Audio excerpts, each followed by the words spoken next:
মহকুমা কমিটির উদ্যোগে মহকুমার জনজীবনের জরুরি জ্বলন্ত জনস্বার্থে 7 দফা দাবি নিয়ে আমরা আজকে গণডেপুটেশন সংগঠিত করার সিদ্ধান্ত গ্রহণ করেছিলাম।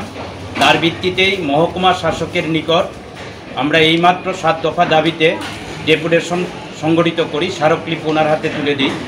প্রথম দাবি হলো খাদ্যের সংকট নিরসনে পর্যাপ্ত রেগা এবং টুয়েপের কাজ দেওয়া, বিভিন্ন লাইন ডিপার্টমেন্টের কাজের মাধ্যমে কাজের ব্যবস্থা করা।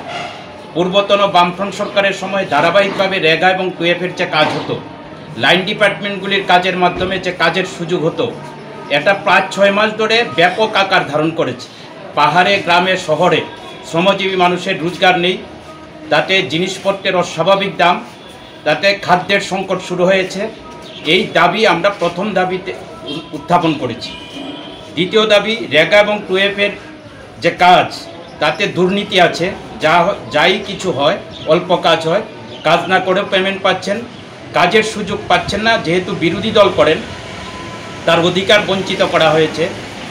সঙ্গে দেখা গেছে দলবাজির সঙ্গে দুর্নীতির সঙ্গে আমরা দাবি তুলছি এগুলি বন্ধ করা এবং মজুরি বৃদ্ধি করা।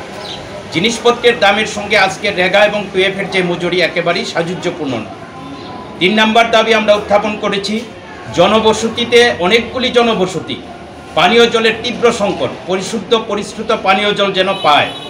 অনেকগুলি DWS-এর স্কিম হয়েছে, ঠিকাদার বিল নিয়ে গেছেন, কিন্তু জল শুকনো, হাইড্রেন পয়েন্ট দিয়েছে, জল আসে না। তাতে গ্রাম জুড়ে জলের সংকট, রাস্তা অবরোধ হচ্ছে, জনগণ স্বতঃস্ফূর্তভাবে করছে। আমরা অনেকগুলি স্থান উল্লেখ করেছি, SDM সাহেব এগুলি রেকর্ড করেছেন, বলেছেন ডিপার্টমেন্টগতভাবে উদ্যোগ নিয়ে তার সমাধানের চেষ্টা করবে।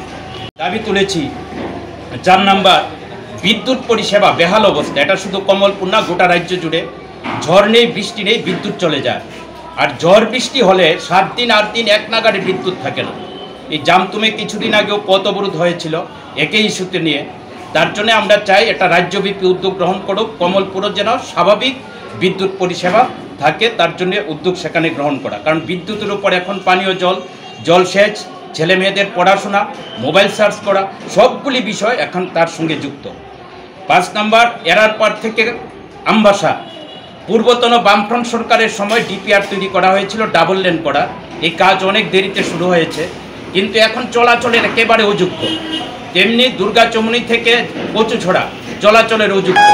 এই দুটি বড় রাস্তা ছাড়াও গ্রামীণ অনেক রুট পূর্বতন বামফ্রন্ট সরকারের সময় ব্ল্যাকটপ রোড হয়েছিল, এখন একেবারে ভাঙ্গা অবস্থায়। রোগীরা এই রাস্তায় জার্নি করলে মৃত্যুকুলে ঢলে পড়বে। তাই আমরা চাই এই ভাঙ্গা রাস্তাগুলি অবিলম্বে মেরামত করা। কিছুদিন আগে শিলাবৃষ্টি হয়েছে, ঝড় বৃষ্টি হয়েছে, কৃষকরা ক্ষতিগ্রস্ত হয়েছে, বাড়িঘর ক্ষতিগ্রস্ত হয়েছে, এখানে পক্ষপাতিত্বের অভিযোগ আসছে। তার জন্য আমরা বলেছি ভালোভাবে তদন্ত করে ক্ষতিগ্রস্তদের আর্থিক সাহায্য করা। 7 নম্বর দাবি, আমাদের কলেজ থেকে শুরু করে প্রাইমারি স্কুল অধ্যাপক নেই, শিক্ষক নেই। বেসরকারি স্কুলে পড়তে যাওয়ার জন্যে অনেকে আগ্রহ প্রকাশ করছে। পরিবারের অভিভাবকের রোজগার নেই, ছেলে মেয়েদের পড়াশোনা প্রায় বন্ধের মুখে। কোয়ালিটি এডুকেশন একেবারে দুর্বল অবস্থায় পড়ে গেছে। তার জন্যে অধ্যাপক এবং শিক্ষক নিয়োগ করা। তার সঙ্গে প্রাইমারি হেলথ সেন্টার থেকে সাব ডিভিশনাল হাসপাতাল, প্যারামেডিক্যাল স্টাফ, ডাক্তার এগুলি নেই। আয়ুষ্মান কার্ড ফেসিলিটি পাচ্ছে না। তার জন্য আমরা বলছি স্বাস্থ্য পরিষেবা সঠিকভাবে সাজাতে হবে। আজকে আমাদের মূল